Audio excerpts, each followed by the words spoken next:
Well, hey folks, it's John with Ozarks Backroads with you today. We're here in the Ozarks Backroads World Headquarters Garage. We've got a project going on here with the 2019 Tiger 800. We're going to be servicing the steering head bearings. I had all the tank and the plastic off when I was working on this the other day. I decided to go ahead and do that while I had it all tore down.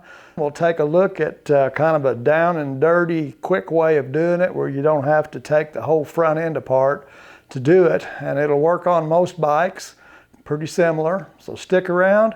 We'll service the steering head bearings on the 2019 Tiger 800.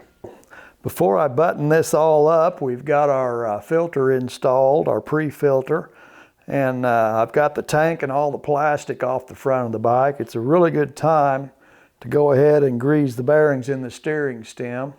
The bike's got 10,000 miles, a little over 10,000 miles on it now, so it's probably time to do that anyhow. So I'm going to go ahead and do that before I button it all back up, and I won't have to take it all back apart just to do that. If you read the manual on getting to the bearings here, removing the steering stem, it'll absolutely scare you to death. It says you got to totally dismantle the whole front end, pull the forks out, everything off the front of the bike, and that's just not the case. We're going to do this the easy way, or easier way, and we won't pull the forks. We do have to pull the upper triple tree off of it to get to the nuts here on the top of the steering stem, but we're going to leave the forks in place, and I'll show you how to do that if you've never done it. Stick around and we'll service the steering stem bearings on the Tiger. Okay, well, the first thing I want to have to do is get the handlebars off the top of the triple trees here. And in my case, I've got risers. I got a set of Rox risers, so I'll have to remove the caps here, take the bars and just set them in front of the risers down here. I'll probably wrap them up a little bit to protect them. Okay, well, I've removed the top nut here, and I did wrap that up in some, I wrapped some electrical tape around it to keep the socket from marring it up best I could. Kind of protect the nut. It's soft aluminum, so you can mess up the edges a little bit with the socket, so I tried to protect it with some tape. So now I've loosened up the pinch bolts on the upper triple tree where they pinch onto the forks. I did on that side. I need to do this side. And they're not very tight. They're like 15 foot-pounds. So that's not real tight. Now I should note that the bike is on the center stand right now, and the front wheel, the front tire is on the ground. You want to make sure your tire's on the ground, because when I get to the next step and loosen up the nuts, if it's not, it could fall down. So the tire's sitting on the ground. I don't have to worry about getting anything in a bind right now.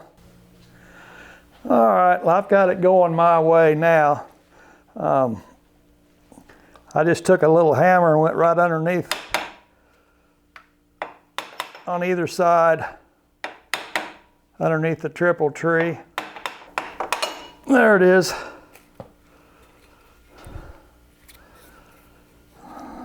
I can see where I was pecking it here, but it's not visible. Unless you're laying underneath the front wheel, you're never going to see that. All right, so we got our upper triple tree off. Now we're going to remove the lock nut and the upper nut here. We're taking a close look at this steering stem after I've gotten the triple tree off. And something I want to make note of here is I've marked the location of where this lower nut right here is at. I put a line in, took a screwdriver and tapped it with the hammer, put a line in it there. I also marked a line down here on this lower washer at the same spot so they line up with each other. And I marked the lower washer here at the edge and put a pip in the edge of the steering head right here so I can line all this up, and I know exactly where this nut is, how tight this nut is. If I line all this back up when I tighten this nut back down, it's going to be the exact same as it is right now. That's one way of doing it without having to buy the special tool to do your torque. And there's another way to do it, and we'll check it both ways just to verify. So I've got a mark here and a mark here that line up my lower spacer here. So I know where it's at, and then I've got a mark on the spacer here at the nut and a mark on the nut that lined up. So I can put that nut back at the exact same spot that it's at and have the correct torque. So I'm going to go ahead now and remove the upper nut. I've got a spanner wrench. If you don't have a spanner wrench, you kind of need a spanner wrench. You can get these online, pretty much any motorcycle store online, and their tools is going to have a wrench like this. But it's a really handy tool. So I'm going to go ahead and grab this upper nut first. That's not very tight. I think the book says 15 foot-pounds. Get one more bite here and turn it, and there we go. So this is just the locking nut that locks this guy in place once you get him set. So I'm going to remove it. And then there's a washer that sits between them. And it's keyed. It's got a key in it right here that goes a slot on the back side. There's a slot that key goes in. So you can't mess that up. This is barely going to be tight at all. This lower nut. Just enough to, basically you'll tighten. The way to set this, to set your preload in your bearings, is to run this lower nut down until the bearings bottom out. You feel it get hard. Just right at that point. That's as far as you need to go. Maybe just give it just a touch after you feel it stop there and get hard, but you really don't want any torque on it. So now we'll see how much is on this. You can see hardly any, nothing. So I've got some boards under the rear tire to hold it up, and I've got the front tire on the ground. We're on the center stand, so the bike can't move. So I'm going to go ahead and remove this lower nut. Okay, and then this is the seal. It sits underneath the nut. It's basically just a rubber lip seal that keeps junk from getting down in here in our bearing. So it sits under the nut. And then this is the inner race for the bearing right here. And we'll remove it, pull it up out of there. So that's what the bearings run on right here, the inner race. You can see the ball bearings down in there.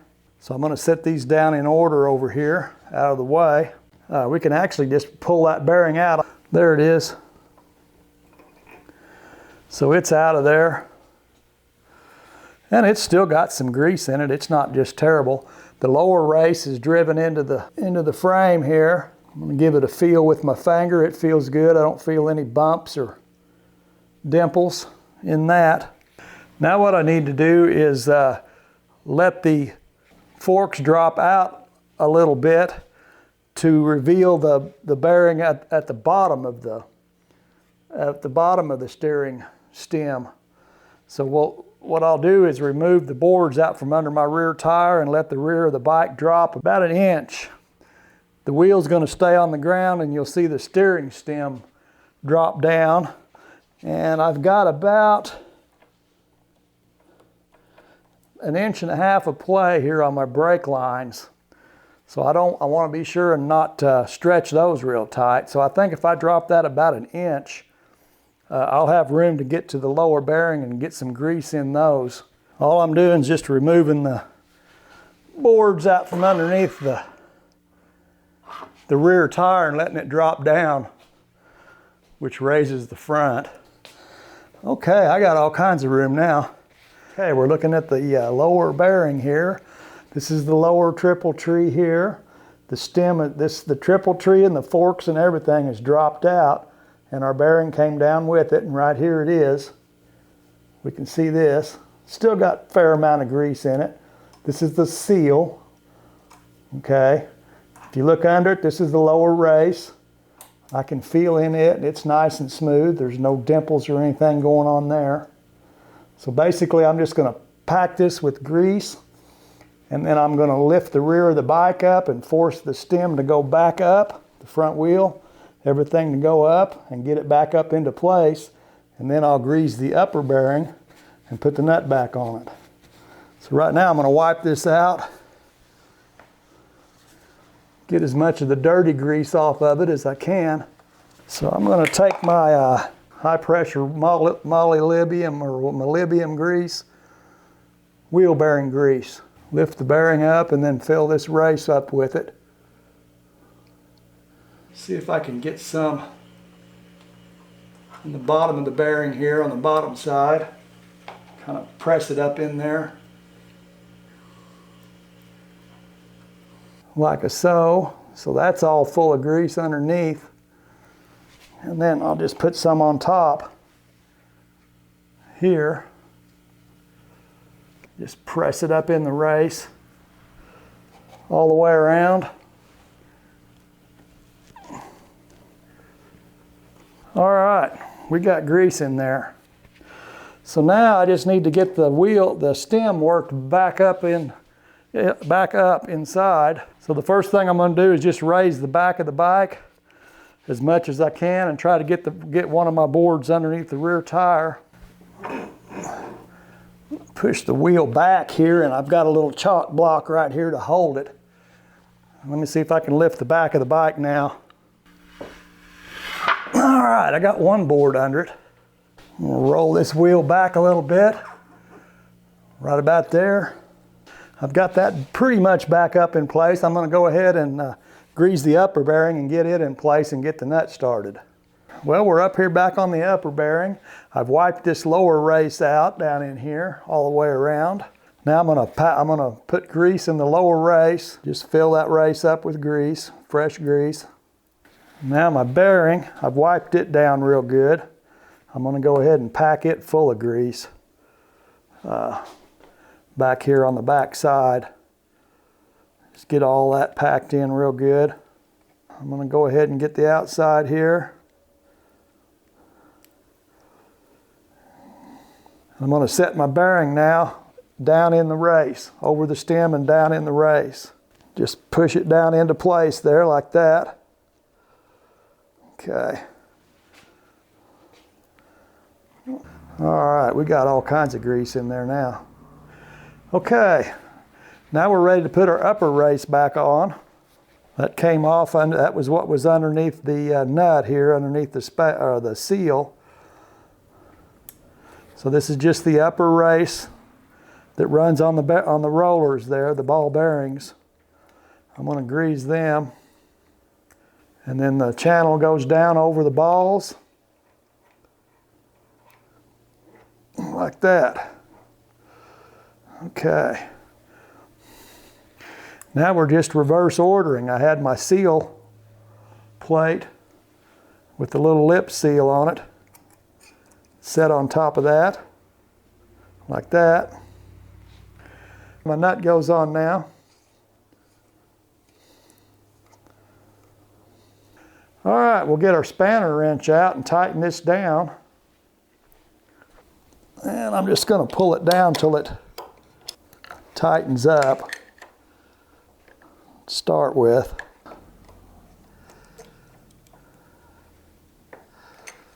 She bottomed out there, she got tight.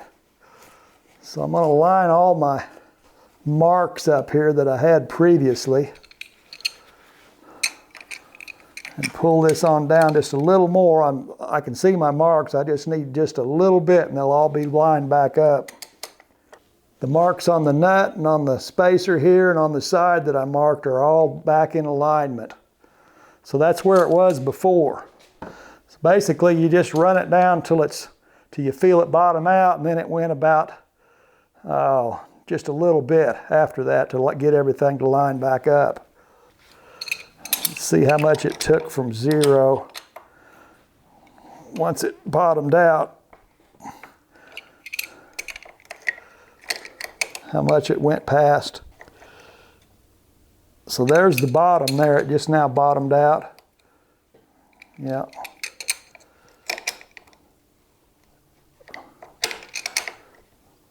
Right about there is where the slack's all out of the bearing. And I can see that I need about, well, we'll just go, I'll line them up and you can see how much load goes onto the bearing after they're zeroed out. Right there, that's it. That's as far as it's all it took. So hardly any preload at all on those bearings. So this had this lock washer, or this washer that's set between the nut and the jam nut that goes on top that holds it from turning. This has a key, and there's a slot in the shaft on the other side. You can't see it from this angle. It's right here, so I have to put that in the slot all the way down onto the nut. Now, my second nut sits on top of this one, and this one torques to 30 foot-pounds. Now, since this washer was keyed, it can't turn. So as I tighten this top nut, the washer can't turn and increase and turn the lower nut. The washer's going to stay where it's at and it won't turn the lower nut, so I can just clamp down with the top nut and it won't turn the lower nut. I'm going to say we're there. That's at least 30. It's not coming off. All right. So now we need to put our triple tree back on and our handlebars, and we'll be in business here. It's time to put the triple tree back on. So I'm just gonna start working it down over the